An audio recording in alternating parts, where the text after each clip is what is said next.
Attitude is everything किताब का मूल संदेश ये है कि इंसान का नजरिया उसकी जिंदगी, अनुभव और सफलता को पूरी तरह प्रभावित करता है। जेफ केलर एक सिंपल कहानी के माध्यम से समझाते हैं कि हमारा एटीट्यूड एक खिड़की की तरह होता है जिसे हम दुनिया को देखते हैं। अगर ये खिड़की साफ हो तो हम दुनिया को उम्मीद और पॉजिटिविटी के साथ देखते हैं, लेकिन अगर ये खिड़की गंदी हो तो हम नेगेटिविटी और निराश दिखाई देता है। कहानी सारा और शाम से शुरू होता है।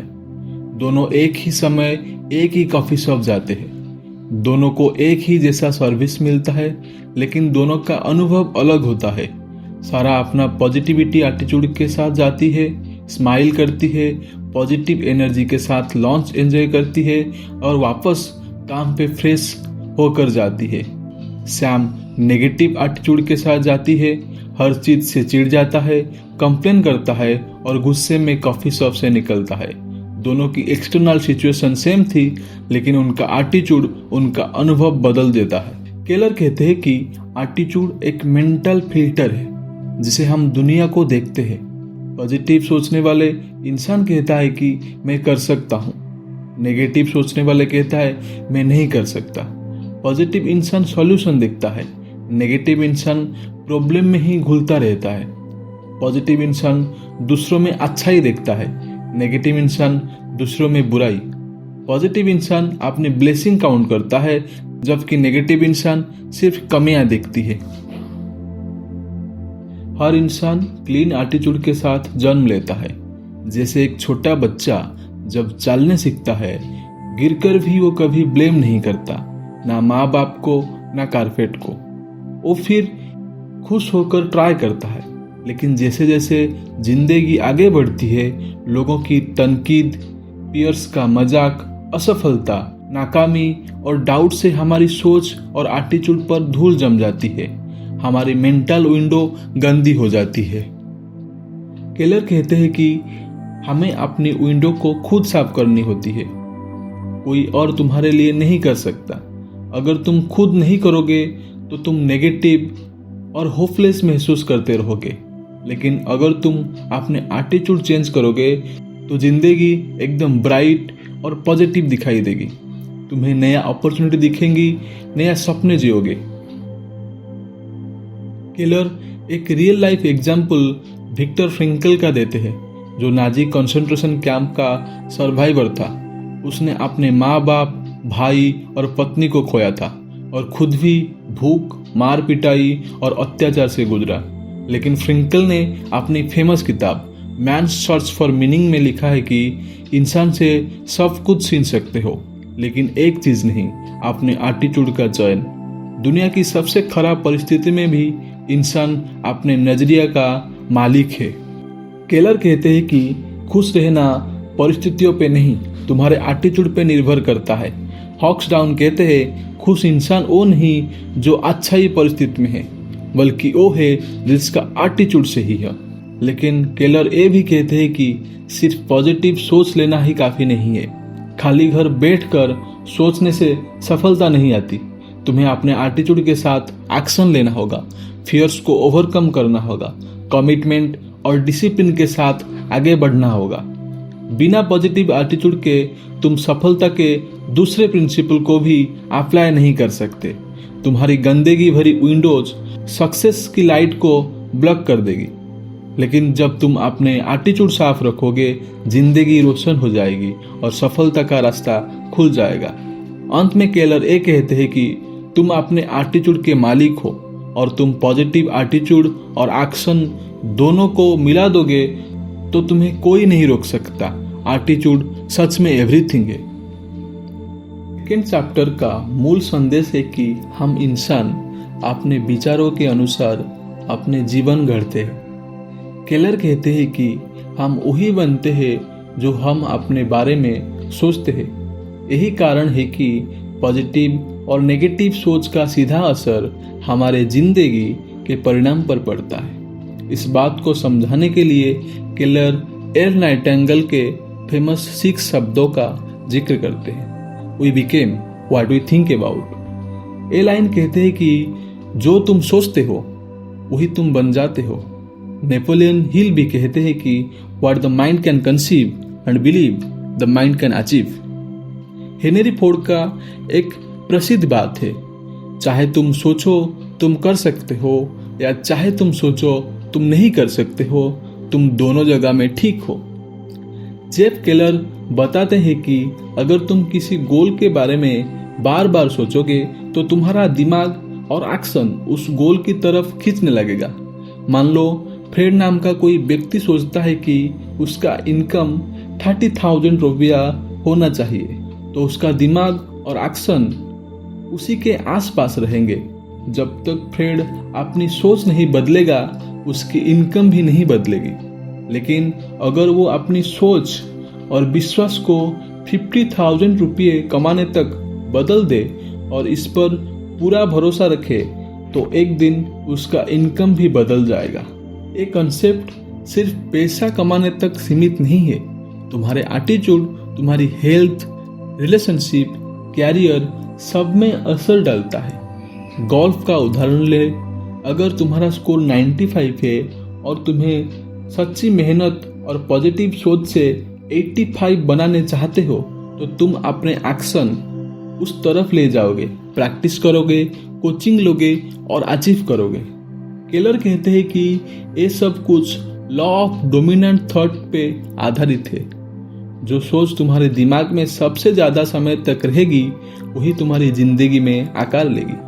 अगर तुम पूरे दिन सिर्फ 10 सेकेंड पॉजिटिव सोच और बाकी समय नेगेटिव सोचोगे तो तुम्हारा लाइफ में पॉजिटिव रिजल्ट नहीं आएगा। जैसे डाइट और एक्सरसाइज में भी छोटी मेहनत का कोई फर्क नहीं पड़ता, वैसे ही सोच में भी। केलर एक अपना एग्जाम्पल भी देते हैं कि कैसे उन्होंने 1986 में इन्वेस्टमेंट प्रॉपर्टी खरीदने के सोच पूरा किया। पहले वो नेगेटिव सोच के कारण एक्शन नहीं ले पा रहे थे, लेकिन जब केलर ने अपनी सोच बदली तो उन्होंने क्लियरली सोच लिया कि उस साल के अंत तक 2 प्रॉपर्टी लेंगे। उन्होंने गोल्स लिखे, विजुअलाइज किया, पॉजिटिव सोच अपने और लगातार काम किया। दिसंबर 29 को उन्होंने अपनी गोल अचीव कर लिया। पहले वही काम वो नहीं कर पा रहे थे क्योंकि उनकी सोच उनको रोक रही थी। थॉट्स एक्शन के पहले आते हैं। पॉजिटिव सोच तुम्हें एक्शन लेने के लिए प्रेरित करती है। जब तुम मान लो कि तुम कर सकते हो तो तुम एक्शन लेने लगोगे। केलर कहते हैं कि तुम्हारी आज का परिस्थिति तुम्हारी पिछली सोच का परिणाम है। अगर तुम पैसे को लेकर नेगेटिव सोचते हो तो तुम्हारा पास पैसा नहीं आएंगे। अगर तुम सोचते हो कि तुम अच्छे रिलेशनशिप डिजर्व नहीं करते तो तुम गलत लोगों को अट्रैक्ट करोगे। हर फील्ड में तुम्हारी सोच तुम्हारे रिजल्ट देती है। अपने सोच बदलो, अपने दिमाग से नेगेटिविटी बातें हटाओ। दिन भर जो तुम अपने आप से कहते हो उस पे ध्यान दो। खुद से कहना शुरू कर दो, मैं कर सकता हूँ। तुम्हारे वर्ड्स भी तुम्हारे सोच बनते हैं। तुम जो कहोगे वही अट्रैक्ट करोगे। रोज पॉजिटिव किताबें पढ़ो, 15-30 मिनट से ही, लेकिन रोज मोटिवेशनल ऑडियो सुनो।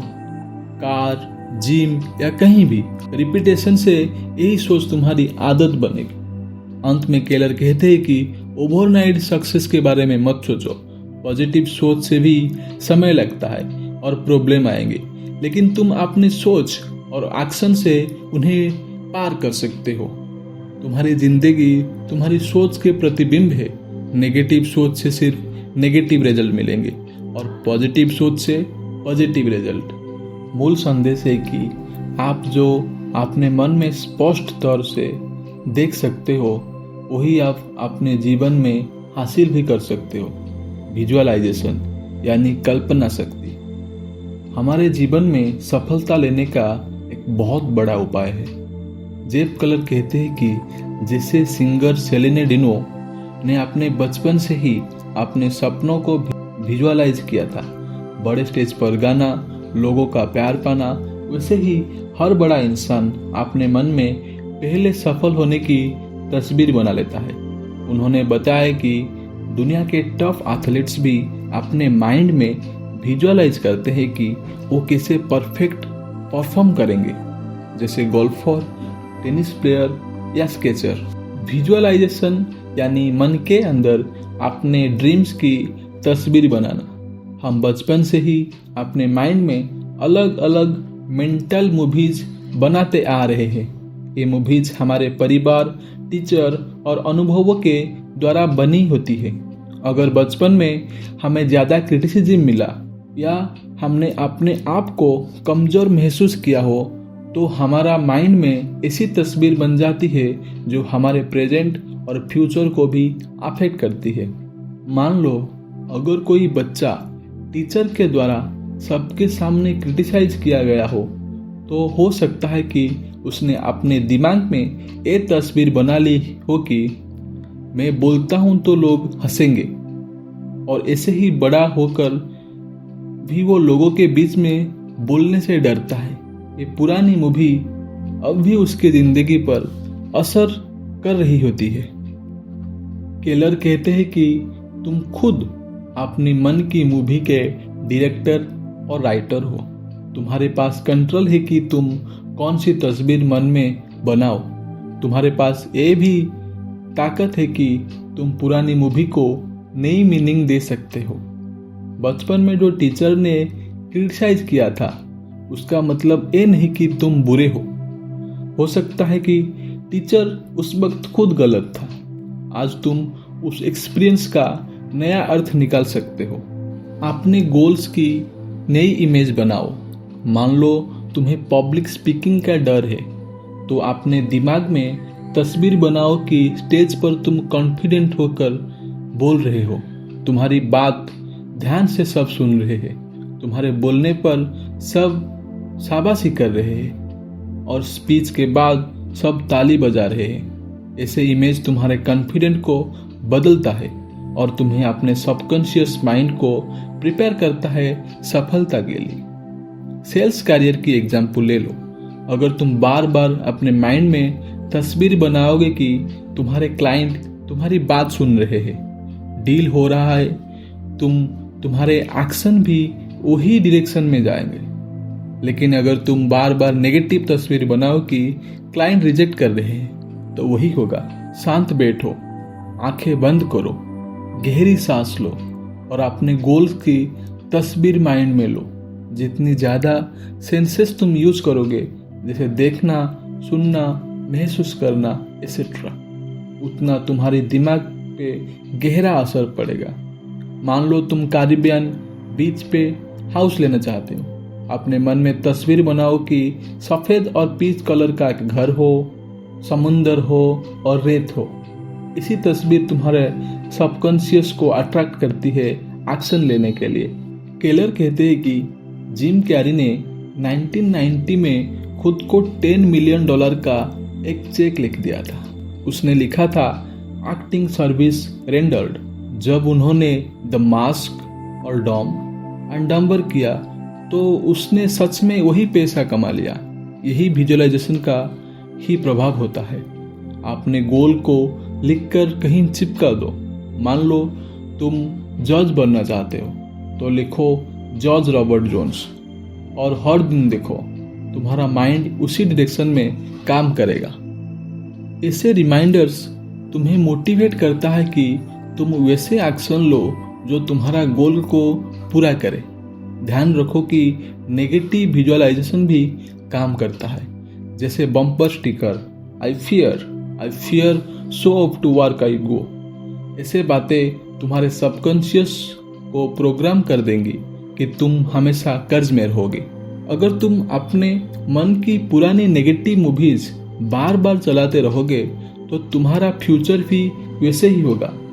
तुम्हें अभी से नया पॉजिटिव मेंटल मूवी चलाना है। जब तुम अपने माइंड में सफलता की तस्वीर बनाते हो तो तुम्हारा सबकॉन्शियस माइंड उस तस्वीर को सच करने लगता है। केलर 4th चैप्टर में कहते हैं कि जीवन में कोई भी बड़ा लक्ष्य तभी पूरा होता है जब आप उसके प्रति पूरी तरह कमिटेड होते हो और त्याग और मेहनत करने के तैयार होते हो।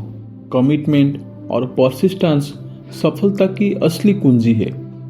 जेफ केलर कहते हैं कि पहले उन्होंने भी कमिटमेंट का अर्थ गलत समझा था, सिर्फ प्रयास करना, कुछ बार कोशिश कर लेना। लेकिन जब उन्होंने माइक हेनरी की किताब the absolute secret of getting everything you want पढ़ी, तब उन्होंने समझ आया कि कमिटमेंट का मतलब होता है जो भी करना पड़े मैं करूँगा एटीट्यूड। जो भी करना पड़े का मतलब ये नहीं कि आप गलत, इलीगल या अनएथिकल काम करो, बल्कि इसका अर्थ है कि चाहे 5 स्टेप लगे या 500, मैं पीछे नहीं हटूंगा जब तक मंजिल नहीं मिल जाती। जब कोई व्यक्ति अपने लक्ष्य के प्रति कमिटेड नहीं होता, उसमें लगातार काम करने की ताकत नहीं होती। पहले कमिटमेंट होती है, फिर परसिस्टेंस आता है। जेफ केलर कहते हैं कि जब आप सच में कमिटेड हो जाते हो, तभी यूनिवर्स आपकी मदद करना शुरू कर देता है। अचानक ऐसे लोग मिल जाते हैं, ऐसे मौका आता है जो पहले कभी दिखाई नहीं देता था। आपके दिमाग एक मैग्नेट की तरह उन्हीं चीज़ों को खींचता है जो आपके लक्ष्य को पूरा करने में मदद करता है। Jeff Keller W.H. मुरे के शब्दों का उदाहरण देते हैं कि जब तक आप कमिटेड नहीं होते, तब तक हमेशा पीछे हटने की संभावना बनी रहती है। लेकिन जैसे ही आप पूरे मन से कमिटमेंट कर लेते हो, भगवान भी आपकी मदद करता है। आपके लिए नए दरवाजे खुल जाते हैं, नए लोग, नए राहें दिखने लगती है। जेफ केलर अपने खुद की एग्जाम्पल देते हैं कैसे उन्होंने 1989 में लिखना शुरू किया। पहले एक न्यूज़लेटर में आर्टिकल पब्लिश हुआ, फिर अचानक एक स्ट्रेंजर स्टुअर्ट केमन मिले जिन्होंने उनकी न्यूज़लेटर बनाने में मदद की। इस तरह एटीट्यूड इज एवरीथिंग न्यूज़लेटर की शुरुआत हुई और आज लाखों लोग उसे प्रभावित हुए हैं। ये सब इसलिए हो पाया कि जेफ कमिटेड थे अपने लक्ष्य को लेकर। ये भी सच है कि कमिटमेंट का रास्ता आसान नहीं होगा। आपको प्रॉब्लम्स, रिजेक्शन, फेल्यूर्स मिलेंगे, लेकिन कमिटमेंट का मतलब है कभी भी गिव अप नहीं करना। विंस्टन चर्चिल ने बताया था कि never never never give up. और जेम्स कॉर्बेट के अनुसार चैंपियन वही बनता है जो एक और राउंड फाइट करता है जब बाकी लोग गिव अप कर देते हैं। डेविड बाल्की की एग्जाम्पल दिया गया है, जो एक सफल लॉयर थे, लेकिन उन्होंने अपनी राइटिंग के पैशन के लिए 10 साल तक रोज 10 PM से 2 AM तक लिखने का कमिटमेंट बनाए रखा। पहले 5 साल तक उनकी कोई भी राइटिंग पब्लिश नहीं हुई, कई बार रिजेक्ट हुई, लेकिन उन्होंने गिव अप नहीं किया। आखिरकार उनकी नोवेल एब्सोल्यूट पावर ने उन्हें करोड़पति बना दिया और हॉलीवुड तक ले गई। और एक उदाहरण है बेंजामिन रोल का, जिसने 67 साल की उम्र में लॉ स्कूल ज्वाइन किया, 13 बार कैलिफोर्निया बार एग्जाम फेल किया, 74 साल की उम्र में 14th अटेम्प्ट में पास किया। उसने कहा, मैं तब तक देने वाला था जब तक पास नहीं हो जाता। अंत में जेफ केलर कहते हैं कि अगर आप सच्चे मन से कमिटमेंट कर लेते हो तो आपका लक्ष्य पूरा हो जाएगा। मैं 6 महीना देख लूँगा, नहीं चला तो छोड़ दूंगा, ऐसे एटीट्यूड सफलता नहीं दे सकता। आपको ये निश्चय करना होगा कि मैं जो भी करना पड़े करूँगा। सफलता के लिए कमिटमेंट और पेशेंस जरूरी है। जब आप ठान लेते हो तो सफलता आपको जरूर मिलता है। जेफ केलर 5th चैप्टर की संदेश देते हैं कि जीवन में आने वाली समस्याओं में एक मौका होता है जो हमें बेहतर बनने के लिए आती है। नेपोलियन हिल के शब्द में हर एडवर्सिटी अपने साथ एक बराबर या उससे भी बड़ा फायदा लेकर आता है। जब हम किस समय या सेटबैक के सामने करते हैं तो आमतौर पर हमारा पहला रिएक्शन तो होता है कि कंप्लेन करना, मेरा साथ ही क्यों हुआ, अब मैं क्या करूँगा। लेकिन जब इनिशियल शॉक ख़त्म हो जाता है, हमारे पास एक चॉइस होता है, या तो हम उस समय पर रोते रहे या उसमें छुपा हुआ मौका और सीख को खोज लें। बहुत बार ऐसी सिचुएशन होती है जो शुरू में प्रॉब्लम लगती है, लेकिन आगे चलकर वही हमें एक नई बेहतर दिशा में ले जाती है। जॉब लॉस का एग्जाम्पल लो। कोई लोग अपने नौकरी छोड़ने के बाद अपने खुद का सफल बिजनेस शुरू करता है। आज वो खुद का बॉस है और कहता है कि अगर उनका नौकरी नहीं छूटी होती तो ये सफल कभी नहीं बन सकते थे। इसी तरह कभी कभी हमें लगता है कि कोई जॉब हमारे लिए परफेक्ट है, लेकिन जॉब ऑफर नहीं मिलता तो बड़ा दुख होता है। कुछ समय बाद एक और बेहतर जॉब मिल जाती है और हमें समझ आता है कि पहले जो जॉब था उसे भी सही नहीं थी। जो सेटबैक लगा वही असली में एक ब्लेसिंग थी। जेफ केलर एक प्रेरणादायक आदमी का उदाहरण देते हैं जिसे ब्रेन ट्यूमर था। उसकी सर्जरी सक्सेसफुल हुई और उसने इस दुख भरी स्थिति में भी पॉजिटिव देखा। जेफ केलर डेव ब्रूनो की कहानी को एग्जाम्पल देते हैं। पहले वो मेडिकल इक्विपमेंट की कंपनी में नेशनल सेल्स मैनेजर था, लेकिन जॉब चली गई। एक्सीडेंट में घायल हुआ, हॉस्पिटल में ज़िंदगी और मौत से लड़ा। उसने तय किया कि वो लोगों को प्रेरणा देने वाले कोट्स अपने नए बिजनेस का हिस्सा बनाएगा। आज उसने अपने सक्सेसफुल गोल्ड कार्ड के जरिए लाखों की मदद की है। उसने एक बड़ा संकट को अपनी सफलता में बदल दिया। जेफ केलर अपनी खुद की कहानी भी बताते हैं, कैसे उनका लॉ कैरियर उन्हें सेटिस्फाई नहीं कर रहा था। उन्होंने अपनी डिससेटिस्फेक्शन को एक अपॉर्चुनिटी बनाया और सेल्फ डेवलपमेंट और मोटिवेशनल स्पीकिंग की दुनिया में आए। अगर वो लाइफ में डिप्रेस्ड नहीं होते तो शायद कभी फील्ड उन्हें नहीं मिलती। जेफ केलर बताते हैं कि हर व्यक्ति अपने जीवन में ऐसी सिचुएशन से गुजरता है, शायद जॉब छुट्टी हो, हेल्थ प्रॉब्लम हो या रिलेशनशिप ख़त्म हो। जब हम पीछे मुड़कर देखते हैं तो समझ आता है कि वो प्रॉब्लम असली में एक नया और बेहतर रास्ता की शुरुआत थी। एडवर्सिटी हमें 7 तरीके से फ़ायदा पहुंचता है। जैसे पर्सपेक्टिव देती है। जब आप बड़े संकट से निकलते हो तो छोटी छोटी बातों में परेशान नहीं होते हो। ग्रैटिट्यूड सिखाती है। जब कोई चीज़ छीनी जाती है तभी हम उसकी कीमत समझते हैं, जैसे हेल्थ, पानी, खाना। हिडन पोटेंशियल बाहर निकलती है। प्रॉब्लम के बाद हमें अपनी असली ताकत और स्किल का पता चलता है। बदलाव और एक्शन लेने पर मजबूरी करती है। अक्सर हम पुरानी और बोरिंग लाइफ में फंसे रहते हैं, लेकिन क्राइसिस में नए कदम उठाने पर मजबूर होते हैं। सीख देता है। हर गलती या फेल्योर में एक लेसन छुपा होता है जो अगली बार हमें बेहतर बनाता है। नए दरवाजे खुलते हैं। एक जॉब छोड़कर दूसरी बेहतर जॉब मिल सकती है। एक रिलेशनशिप ख़त्म होकर बेहतर शुरुआत हो सकती है। कॉन्फिडेंस और सेल्फ एस्टीम बढ़ाती है। जब हम प्रॉब्लम से निकलकर जीत जाते हैं हमें खुद पर विश्वास और गर्व होता है। अंत में जेफ कहते हैं कि प्रॉब्लम को तुरंत ट्रेजेडी नहीं समझना चाहिए। हर संकट एक सीख, एक नई दिशा या बेहतर फ्यूचर लेकर आता है। आपको सिर्फ ये देखना है कि उस सिचुएशन से क्या सीख सकते हो और आगे कैसे बढ़ सकते हो। 6th चैप्टर में जेफ केलर का संदेश है कि हमारे शब्दों में एक अद्भुत शक्ति होती है जो हमारे विचारों, हमारी सोच, हमारी आदत और आखिरकार हमारे जीवन की नतीजों को तय करती है। हम जैसे शब्द रोज बोलते हैं वैसे ही विश्वास हमारे मन में बन जाता है और वही विश्वास हमारे एक्शन और रिजल्ट को निर्धारित करती है। केलर एक सिंपल फार्मूला देते हैं कि thoughts turn into word, word turns into beliefs, belief turns into action and action gives you result. उदाहरण के तौर पर अगर एक व्यक्ति बार बार सोचता है कि मैं सेल्स में अच्छी नहीं हूँ तो धीरे धीरे वो इस बात को बोलने भी शुरू कर देगा, जैसे कि मैं कभी भी सेल्स में सफल नहीं हो पाऊंगा।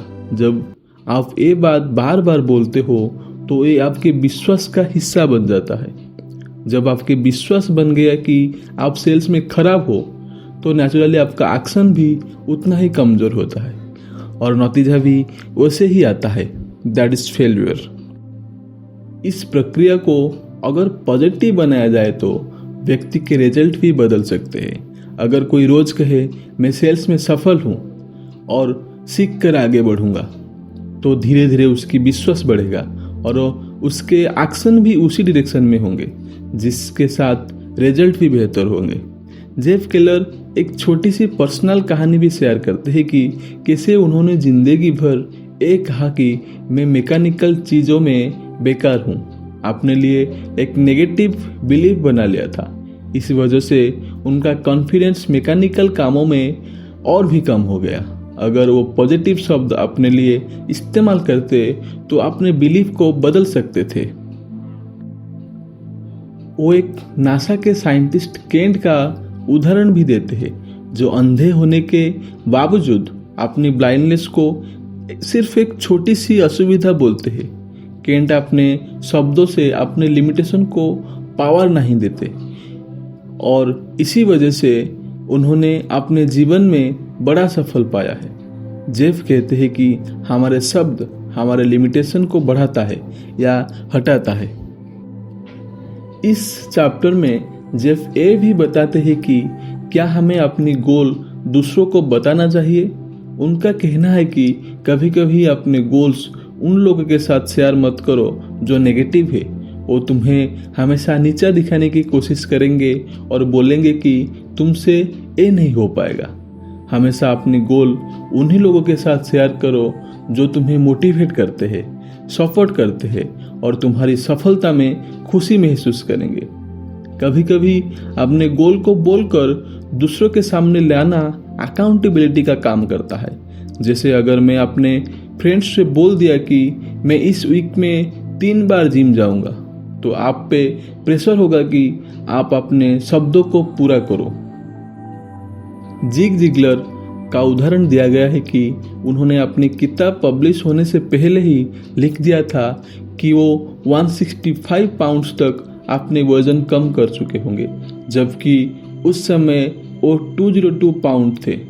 उन्होंने अपनी क्रेडिबिलिटी को 25,000 लोगों के सामने रख दिया और वादा पूरा किया।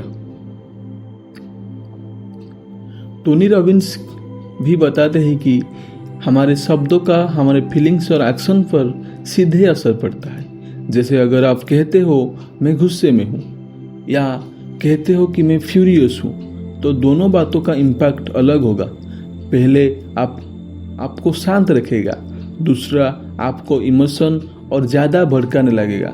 इस तरह नेगेटिव शब्दों से हम अपने आप को और ज़्यादा दुख और परेशानी में डालते हैं।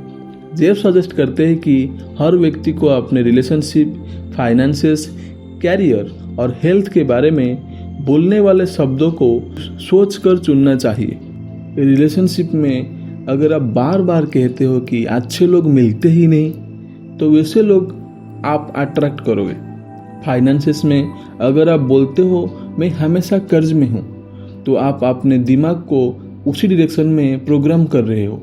कैरियर में अगर आप बोलते हो मुझे पता नहीं है मेरा कैरियर कहाँ जा रहा है, तो ग्रोथ का कोई रास्ता दिखेगा ही नहीं।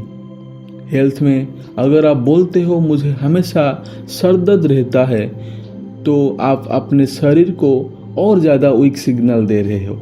आखिर में जेफ कहते हैं कि आपके शब्द आपके रास्ते तय करते हैं। आपको चुनिए कि आप कैसे बोलते हो। आप जिस डायरेक्शन में जाना चाहते हो वैसे ही शब्द का इस्तेमाल करो। पॉजिटिव शब्द का सोचो और पॉजिटिव सोच से पॉजिटिव रिजल्ट मिलता है।